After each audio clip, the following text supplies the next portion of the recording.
Villages in Assam have been severely affected, with most of them having been submerged in water. Villagers, in fact, in over 28 districts have now been left without any relief.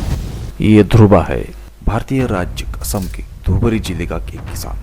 पीढ़ियों से उनका परिवार अपनी आजीविका के लिए कृषि पर निर्भर रहा है। हर साल जून आते ही उनका परिवार अपने खेतों में धान बोता है और नवंबर के महीने में अच्छी फसल की उम्मीद रखता है।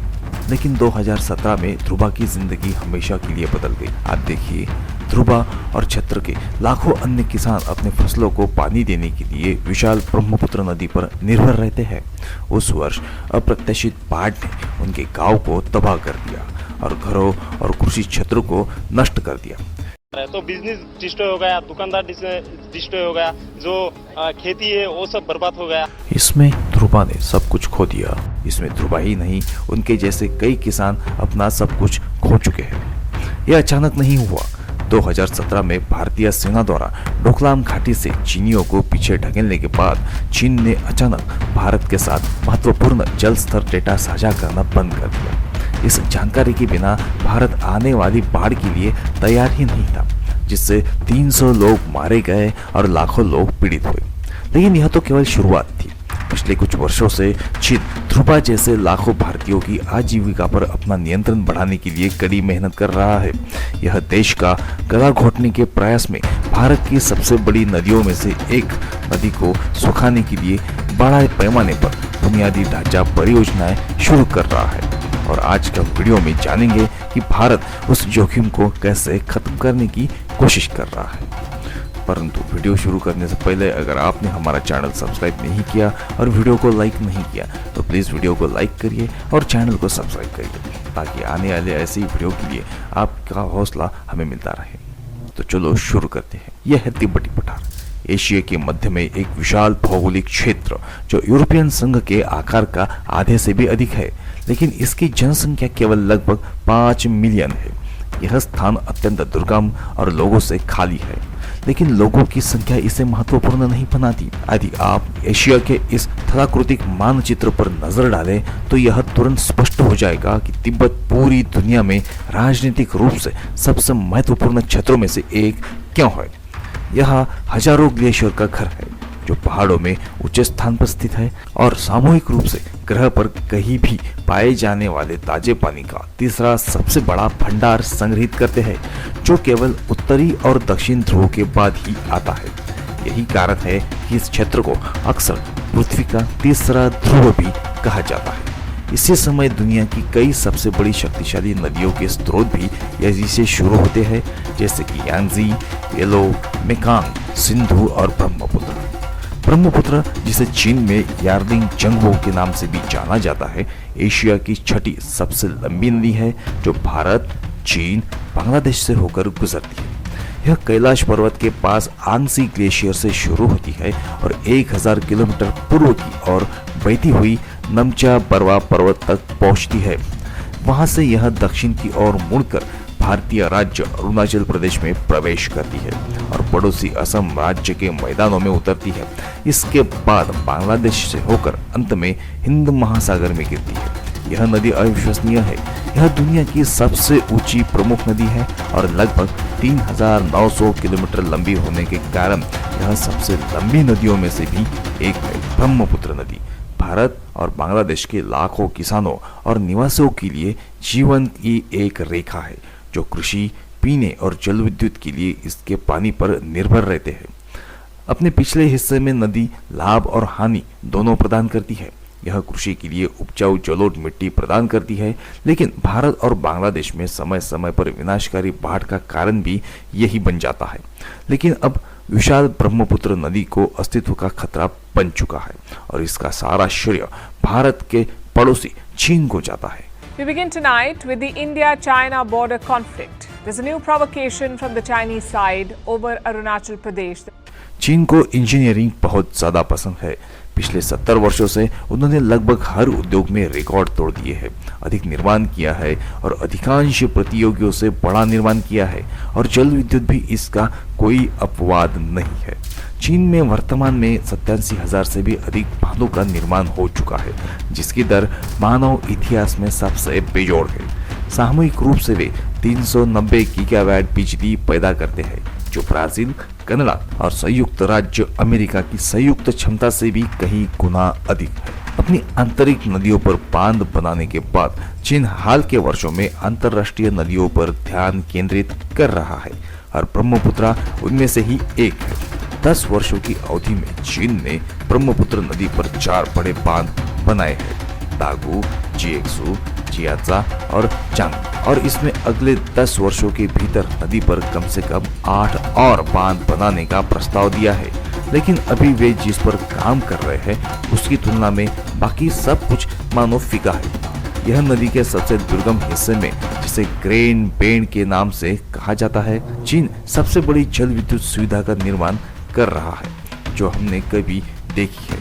वास्तव में यह दुनिया की सबसे बड़ी और सबसे शक्तिशाली जल विद्युत सुविधा 3 गॉर्जियस डैम से भी बड़ा है। जैसे ही नदी 7,700 मीटर ऊंचे नामचा बरवा पर्वत के चारों ओर एक नाटकीय मोड़ लेती है, यह दुनिया की सबसे गहरी घाटी यारलुंग जंगमो ग्रैंड कैनियन से होकर गुजरती है। ग्रेट बैंड की एक तरफ से दूसरी तरफ ऊंचाई में 2000 मीटर से अधिक की गिरावट है। प्रवाह की नाटकीय गिरावट और गति ग्रह पर सबसे बड़े अप्रयुक्त जल विद्युत संसाधन प्रदान करती है, और यह वही है जिसका चीन लाभ उठाने की आशा करता है। हालांकि विवरण बेहद सीमित है, लेकिन ऐसा करने के 2 तरीके हैं और दोनों में ही समस्याएं हैं। उनमें से एक है ग्रेट जॉर्ज के माध्यम से बांधों का एक और झरना बनाना, जो वास्तव में समस्याग्रस्त है क्योंकि यह एक जैव विविधता वाला क्षेत्र है और यह वास्तव में इस जगह को बर्बाद कर देगा। दूसरा और संभवतः पसंदीदा तरीका है नामचा बरवा पर्वत के माध्यम से नदी की सबसे ऊंची पहुंच से लेकर नदी की निचली पहुंच तक एक विशाल सुरंग खोदना। विचार यह होगा कि सुरंग के माध्यम से पानी को दूसरी तरफ टरबाइनों तक छोड़ा जाए, जिससे भारी मात्रा में ऊर्जा उत्पन्न हो। यदि यह विशाल परियोजना पूरी हो जाती है तो इससे 60 गीगावाट से अधिक बिजली पैदा करने की क्षमता है, जो कि 3 जॉर्ज बांध से 3 गुना अधिक है, जो आज दुनिया में सबसे बड़ा है। इसे अंजाम देना एक इंजीनियरिंग विजय होगा, यहाँ तक कि चीन के लिए भी। यहाँ निर्माण की गई चुनौतियों में से एक है यह स्थान कितना दुर्गम है। हाल ही तक इस काउंटी में एक भी प्रमुख सड़क नहीं थी, यहाँ तक कि निर्माण सामग्री को वहां तक पहुंचाना भी जश्न मनाने लायक बात होगी। यह क्षेत्र भूगर्भीय दृष्टि से भी अस्थिर है। सबसे पहले यह भारत और यूरेनिया की टेक्टिनम प्लेटों के बीच एक फॉल्ट लाइन पर स्थित है। दुनिया के अब तक सबसे शक्तिशाली भूकंपों में से एक 1950 में 8.6 तीव्रता का भूकंप का केंद्र भारत के असम राज्य से सिर्फ 200 किलोमीटर दूर था। 1901 से अब तक इस क्षेत्र में 4.5 तीव्रता से अधिक के करीब 4000 से अधिक भूकंप दर्ज किए गए। यदि बांध बनाने के बाद ऐसा होता है तो इसके परिणाम भयानक हो सकते हैं। यह परियोजना भारतीय सीमावर्ती राज्य अरुणाचल प्रदेश से भी सिर्फ 30 किलोमीटर की दूरी पर होगी। यदि आप निर्मित या निर्माण की योजना वाले सभी बांधों के स्थान देखें तो पाएंगे कि वे कुछ किलोमीटर की दूरी तक स्थित है। सभी एक ही क्षेत्र में है और जनसंख्या घनत्व बहुत कम है। जब आप इस तथ्य पर विचार करते हैं कि ये जल विद्युत स्टेशन ऊपर की ओर बनाए गए हैं और भारत और बांग्लादेश में बहने वाले पानी के दबाव और मात्रा को काफी कम कर देते हैं, तो आपको तुरंत पता चल जाता है कि समस्या कहाँ है। ये बांध भारत और बांग्लादेश में नदी के प्रवाह पर अधिकतम नियंत्रण रखने के लिए राजनीतिक रूप से बनाए गए हैं। ब्रह्मपुत्र जैसी विशाल नदी पर इसके व्यापक नियंत्रण के साथ चीन जानबूझकर सूखा या अचानक बाढ़ ला सकता है, जिसके प्रभाव पहले से ही दिखाई दे रहे हैं। भारत भी सिर्फ काल्पनिक बातों पर ही ध्यान नहीं दे रहा है, यह अपनी जल प्रबंधन रणनीतियों पर काम कर रहा है, जिससे ऊपरी धारा से कम जल प्रवाह के प्रभाव को कम करने के लिए बांध और जलाशयों का निर्माण शामिल है। पिछले साल अगस्त में नई दिल्ली में 11.5 गीगावाट से अधिक की 12 जल विद्युत परियोजनाओं के निर्माण के लिए राज्य संचालित जल विद्युत कंपनियों को अनुबंध दिए हैं, जिसमें $11 अरब का अनुमानित निवेश शामिल है। इससे भारत को अपने जल संसाधनों पर नियंत्रण करने में मदद मिलेगी, लेकिन नदी के निचले हिस्से में स्थित बांग्लादेश के लिए स्थिति और भी जटिल हो सकती है। इसके अलावा भारत के पक्ष में एक और कारक है। हालांकि चीन के विशाल बांधों से जल स्तर में काफी कमी आएगी, लेकिन वे नदी प्रणाली को पूरी तरह नष्ट नहीं कर सकते।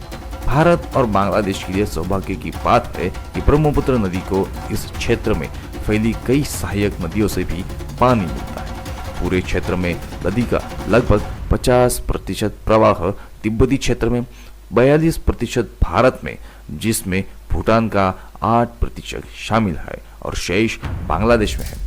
यह सहायक नदियां नदी के प्रवाह को बनाए रखने और पूर्वोत्तर भारत और बांग्लादेश में विविध पारिस्थितिक तंत्र और कृषि भूमि को सहारा देने के लिए महत्वपूर्ण है। यह सब हर चीज के पीछे छिपी बड़ी समस्या की ओर इशारा मगर जरूर करता है, वो है भू राजनीति। यदि एक देश दूसरे देश के जल प्रवाह को नियंत्रित करता है तो वह अपने पड़ोसी देश पर बहुत बड़ा भू राजनीतिक प्रभाव रखता है।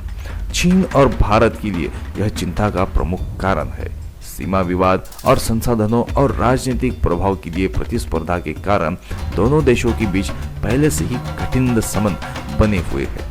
भारत और चीन के बीच संबंधों का भविष्य इस विशाल परियोजना से जुड़े कई सवालों में से एक है। लेकिन महत्वपूर्ण सवाल यह है कि क्या आप सोचते हैं, क्या वे वास्तव में इसका प्रबंधन कर पाएंगे और भारत और बांग्लादेश के लिए इसके क्या परिणाम हो सकेंगे? अपने विचार नीचे टिप्पणी में साझा करें और हाँ, चैनल को सब्सक्राइब जरूर करें। फिर से मिलते हैं ऐसी एक नई वीडियो के साथ, तब तक के लिए नमस्कार।